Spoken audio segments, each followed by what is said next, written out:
And I've got one too. You can't mind your business. What's the matter with you? Welcome to the latest episode of the Brand Shorthand Podcast. I'm your host, Mark Vandergrift, and with me is the Queen of Quips, Lorraine Kessler. Lorraine, how are things? We're a week after our special Super Bowl commercial discussion. So all the height of the Super Bowl has passed. What's Well, I going hope we still have an audience. I haven't. That's the fun of the Super Bowl. We get to talk about it, and it's all opinion anyhow. So everyone gets to have his or her own opinion, and then we move on. Well, we did an episode, I think, where we talked about New Year's resolutions, and Yeah, our well, first season.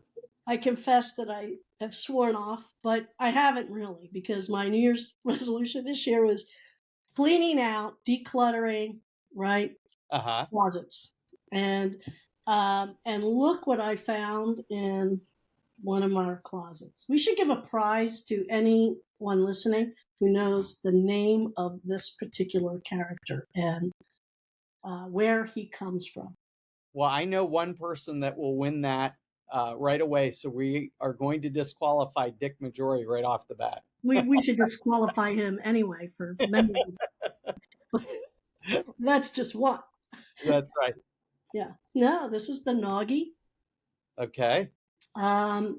Which was used by George Lois to introduce Naugahyde, the first vinyl upholstery, which took the market by storm. What was that, the late 60s? Or was it even? Yeah, late 60s, I think.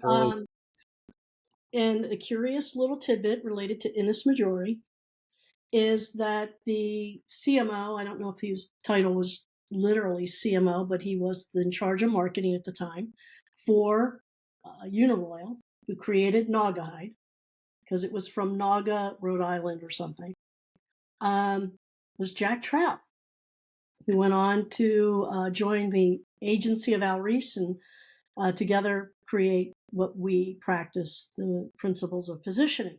So this was his most famous campaign for Uniroyal.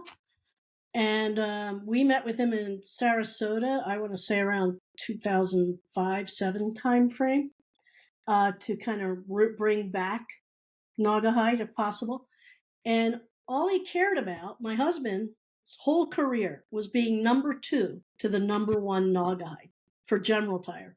And all Jack cared about was talking to John. He didn't care about Dick or me or position. He just wanted to feel the fabric and talk about old times. So I thought that was pretty interesting.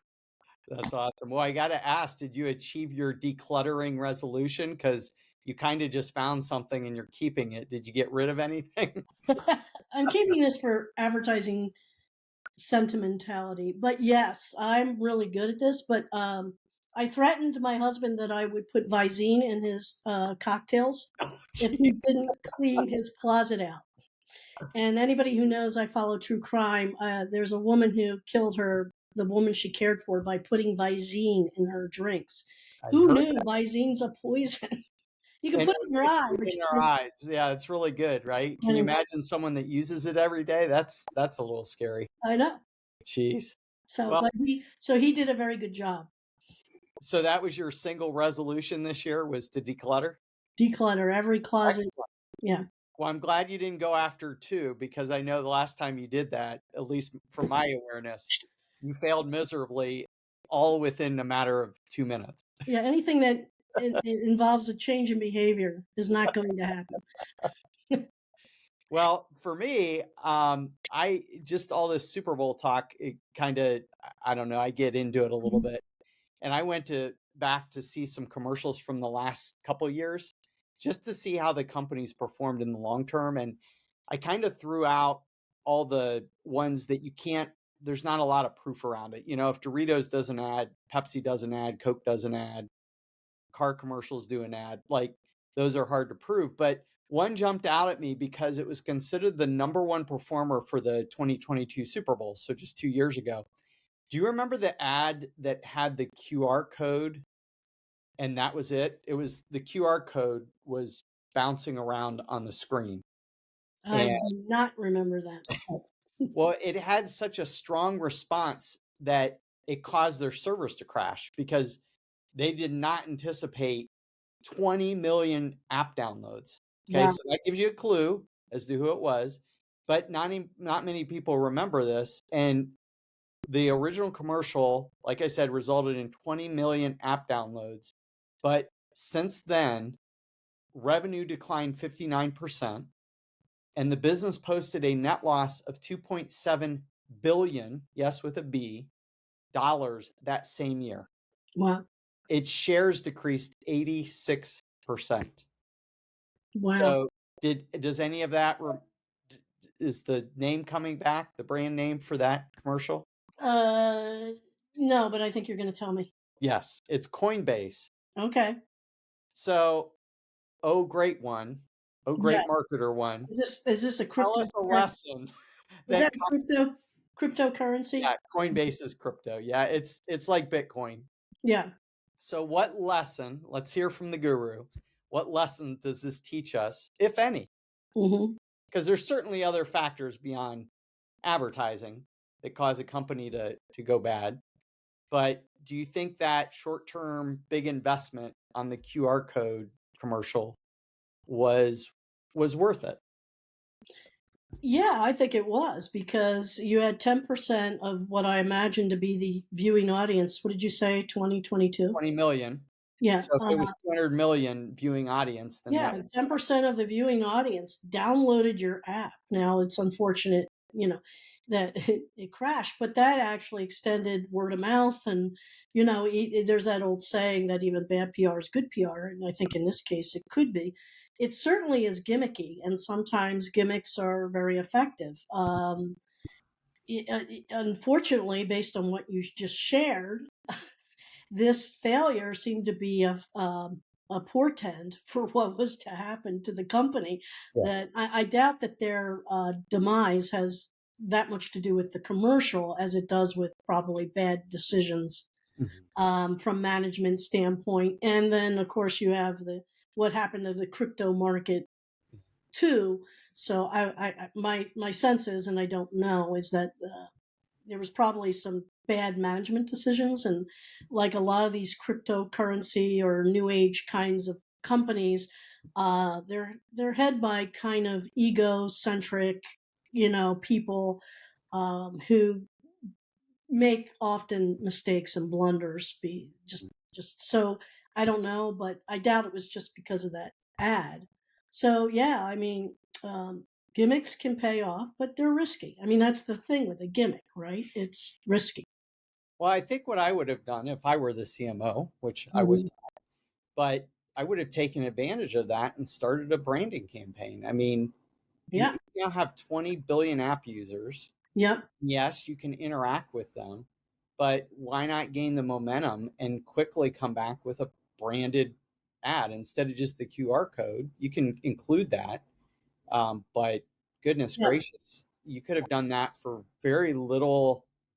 You wouldn't have even had to do a big splash, just a little splash dripping over the course of time. I think might have helped build on that momentum that they started out, because a gimmick can kickstart something, but it's not going to have a long-term effect. No, that's not its intent, Right. and its intent is to kickstand. You better have something behind it. It's like a trick play in football, since we're in Yeah. the Super Bowl series, right? You can do a flea flicker, but you better be able to run the ball and have a lot more in your arsenal than Right. trick plays. Yeah. Yeah. Okay. Well, we'll get off the Super Bowl. It's been a week now, um, and let's get back to our 50 years of advertising changes. Mhm. I'll throw up on the screen here our categories. I'll read them here: media proliferation, technological changes, targeting and personalization, transactional media, which we covered 2 weeks ago. And today we're going to tackle B2B advertising and the rise of that. And I have a neat little graphic to show you, Lorraine. I don't know that you've maybe never seen this because it was in a storage unit for a long time. And then the last two, the growing importance of branding, which I think next week will be, boy, that'll be an all-encompassing topic there. That's pretty critical. and then experiential marketing. And some of our listeners may not even understand what that is or how it plays out in the market, but that'll be a fun topic as well.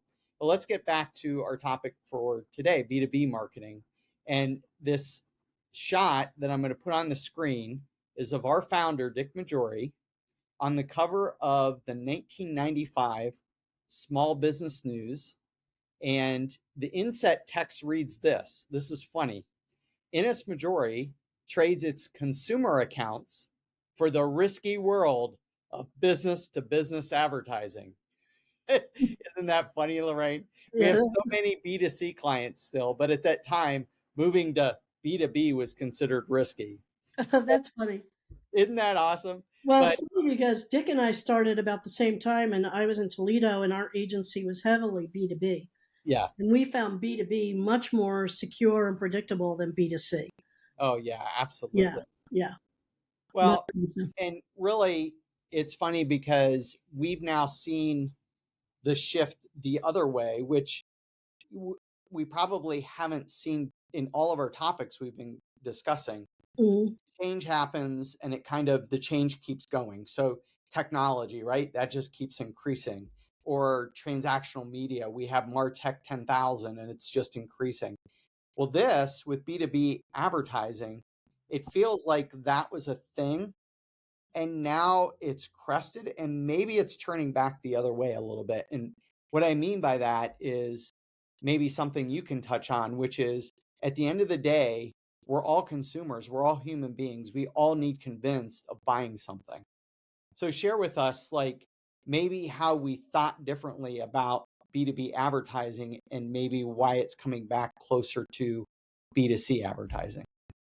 Well, I've always thought, and I've always contended, there's really no difference. There's no difference in how you should approach B2B than B2C.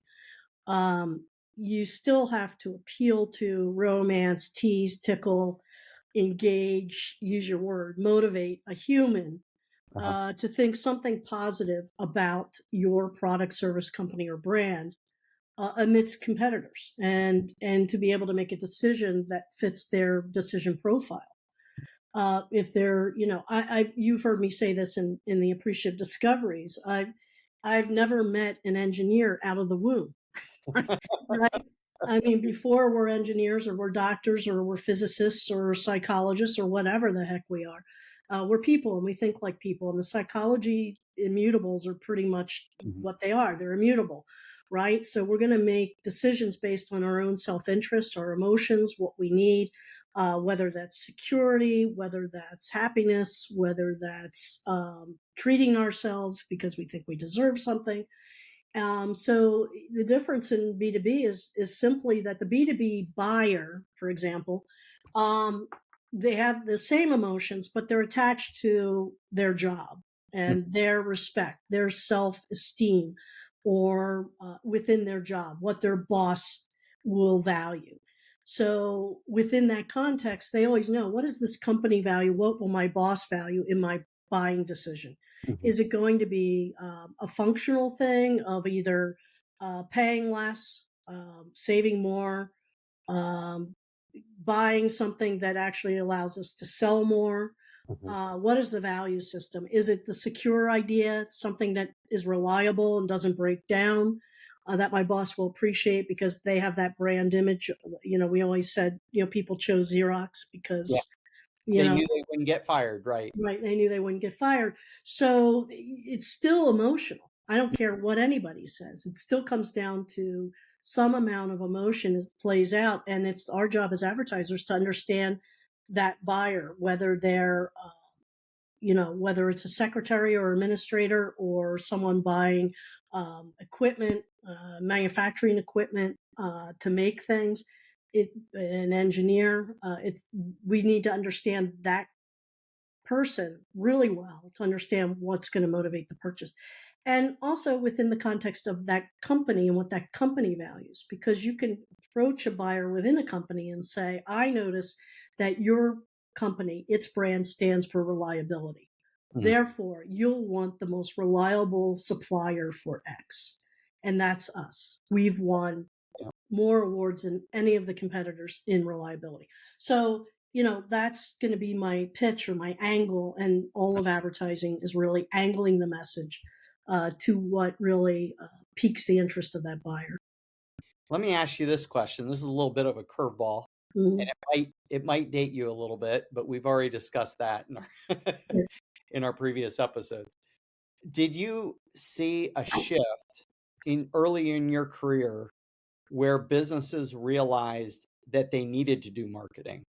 Because I think that's what we're really talking about here when we say the rise of B2B marketing, is that businesses at some point realized, just like the consumer side, the B2C advertisers, that they needed to advertise to other businesses to stay in business.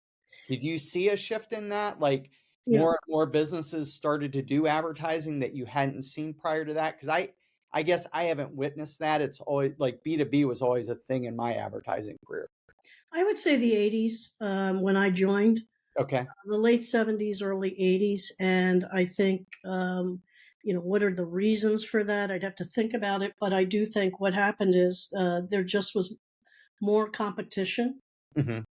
and too much supply. It's kind of that Keynesian kind of thinking of law of supply and demand. Hmm. Less demand, more supply, and we need to now take market share out of someone else's hide to survive. And I think business leaders became very aware of that. And Okay. that was the day, too, in the 80s when, in my opinion, the B2B accounts we had were more run by sales and marketing than what we have today, which are financial people. And so these were people who really felt the need to make sure that cash register, was Yeah. churning, and they just had a different mindset and were more open to marketing. Well, that's interesting. That kind of corresponds. We've always talked about Mhm. the difference between, the show Mad Men and the martini lunches and all that. That almost corresponds to that same time period Right. where, you saw a lot more businesses start advertising. Not that there's any correlation, but that's kind of, you saw a radical shift, I guess, of some sort. Yeah, I mean, it really started post World War II, and it started in actually in sectors which I touched. Ironically, what was the biggest thing that was selling in volume? GM cars, or the big three out of Detroit. So you had some powerhouse agencies in Detroit who wrote the script, literally a lot of that for supply chain B2B, Uh-huh. supply chain selling to GM, selling to Ford. And they started, a large amount of them started with PR first to Oh, those automakers and then piled on advertising. So I was in a sector of the country which was catching that wind, and that continued from the 60s to the 70s, and then late 70s, like we said, building products, supply chains, and as these advertisers grew with their consumer markets, like Owens Corning's a great example, right? They only sold to builders and professionals, and they shifted all of a sudden with the insulation with the Pink Panther, hmm. um, which really opened up the whole company to more marketing across the board, whether B2B or B2C. Gotcha. So it just, it's just like one of those evolutions. As you said, it just keeps going like this unless acted upon by something else.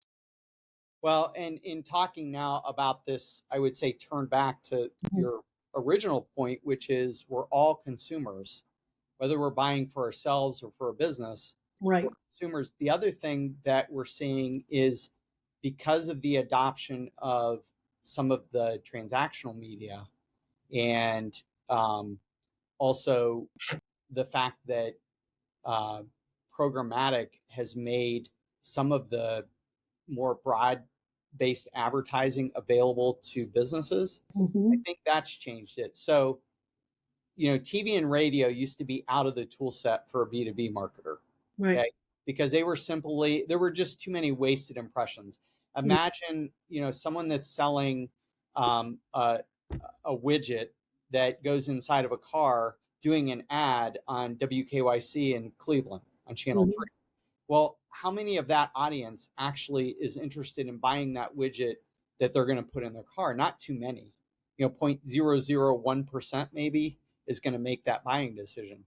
But as we talked a few weeks ago, targeting has changed things, and now you have streaming platforms that allow for connected TV and audio advertising.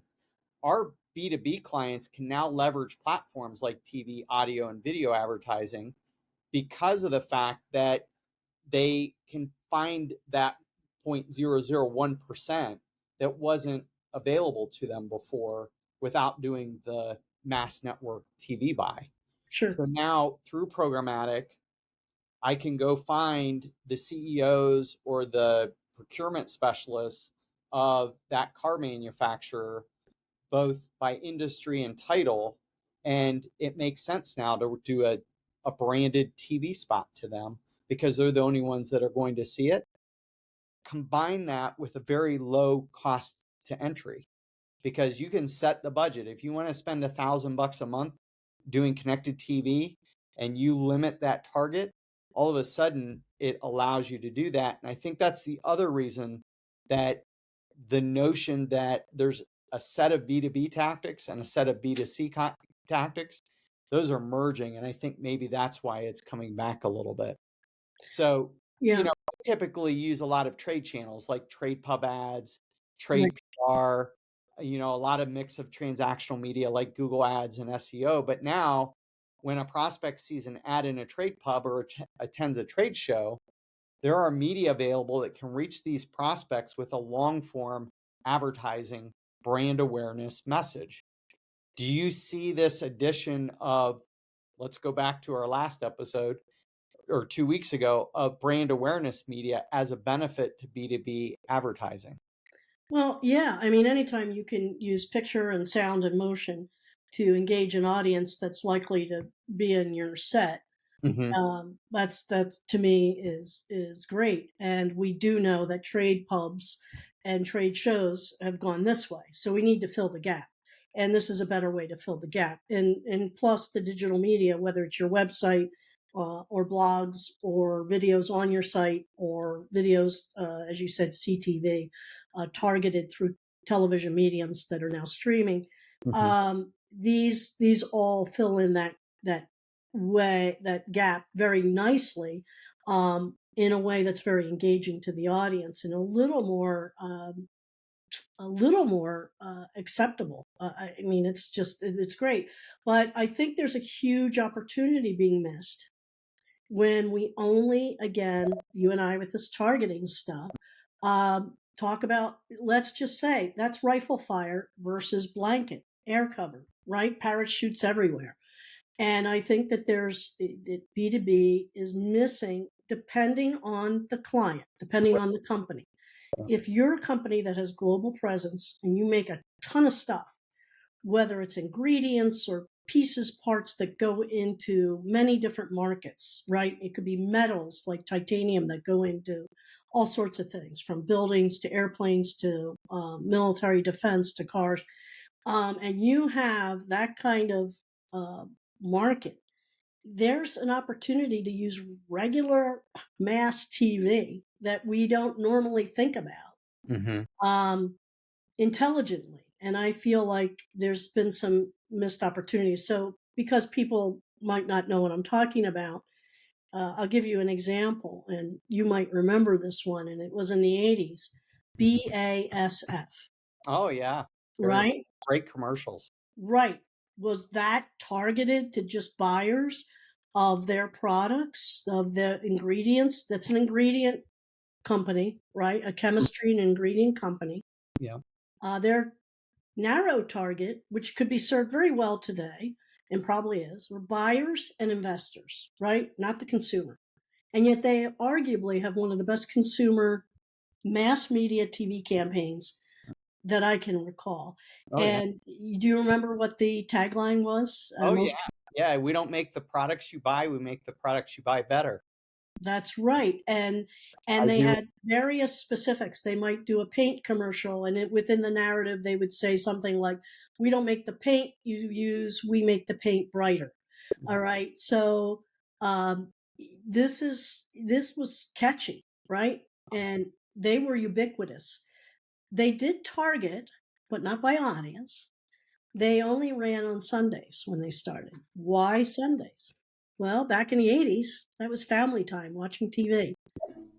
So, and there's no better example I have of using TV super effectively because it really is again what Roy Williams talks about, the Wizard of Ads, right? You have all these inside champions, but in that household is someone who's likely working for a company that's going to buy that product or someone who's interested in investing.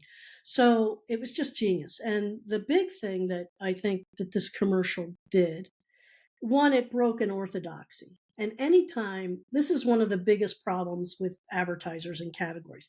They they don't even know that they subliminally adopt an orthodoxy that all financial ads should sound like this and look like this, and we should be serious and right, and all healthcare ads should look like this and be like this. That is death. That is death, right? Because you Yep. are now not differentiating. Yep. So what you want to do is to look for ways to break the orthodoxy intelligently, Mhm. and I think BASF did that. They Oh, broke the absolutely. orthodoxy. Yep. Yeah. And single-handedly, they wrote the script for other ingredient marketers. I mean, I don't recall until this campaigns for Kevlar or Gore-Tex or Intel, for example. Right. They actually opened up the script for people who are kind of supply chain suppliers of whatever it is they do. So I think it was genius and it's certainly memorable. Well, and I think you touched on one there, or maybe two actually, Kevlar and Intel, Mhm. where their advertising, in essence, made the manufacturer of the product better. Right, So Intel Inside was, Microsoft used that for a long time for their PCs and things. right. And so having that confidence in the brand then elevated the brand that they were in Mm, even more. I never heard BASF, I never heard of a product that said we have BASF inside, yeah, you know? yeah. But they did, and I think the investor audience was really key. It would be interesting from a number standpoint to see when they ran that, like what their stock price did. They But did in their ads, as I recall, they would feature things like Huffy bikes. The problem with the difference between BASF is they're a chemistry company, makes lots of stuff, yeah, whereas Kevlar is one product and yeah, Intel is one microprocessor. So it was a little easier for them. But I'm sure if you were to get collateral from Huffy to their bike dealers, you would see made with BASF, blah, blah, blah. There's probably some cross merchandising. yeah, But you make a really good point. It's the value, there's this reciprocal value now because I'm a Goodyear tire made with Kevlar is now stands higher than a Goodyear tire made with what? Right? yeah, Yeah, yeah. I don't know what the ingredient is. right, right. And they did a great job because Kevlar started out, if I recall, with the bulletproof vest. Yeah, So at that point in time, tell me what's better than protecting the body than Kevlar. And so anything made with Kevlar automatically gave you that bump in, oh, this stuff's solid. yeah, this is So really solid. great job. So Yep. all of which is to say, I would love to see a B2B company that you would unexpectedly use a mass media and Mhm. TV commercial, not worried about so much targeting, but as creating value that becomes universal and ubiquitous. I mean, that's what BAS did. They became ubiquitous. Yep. Yeah. Very good. Well, let's close out our discussion for the day. I think we've covered this, and this is always exciting for us because we do a lot of B2B. But those two are marrying up, and a lot of the tactics we use on both sides of the aisle. But this look back on the development of advertising over the years, I think it makes me not only nostalgic a little bit, but excited for the continued development of the science and art of marketing. It's always been art, This but there's a science that works into it. yeah. And, I get as excited about the science of it as I do the art of it. So, but any final words, Lorraine, before we close out today? No, I just think that, you and I both have enjoyed some really interesting years. Oh, yeah. in the evolution of advertising and how technology has opened up new opportunities for us. And I think what's important is to blend what's changed with what hasn't changed, to not throw out the baby with the bathwater. Yeah. You still need to have a message. It needs to be the advertiser's job is to convey the distinctive and differentiated benefit of that company, product, or service, and do it in a way that really captures the heart, and the mind will follow. And that doesn't change. So you got to have the goods, but now technology has opened up a whole bunch of other ways for us to engage and convert audiences. Well said. Well said. Mm. Well, thank you to our listeners for joining us. If you haven't liked, shared, subscribed, told it to your friends from a mountaintop, please do. And until next time, have an amazing day.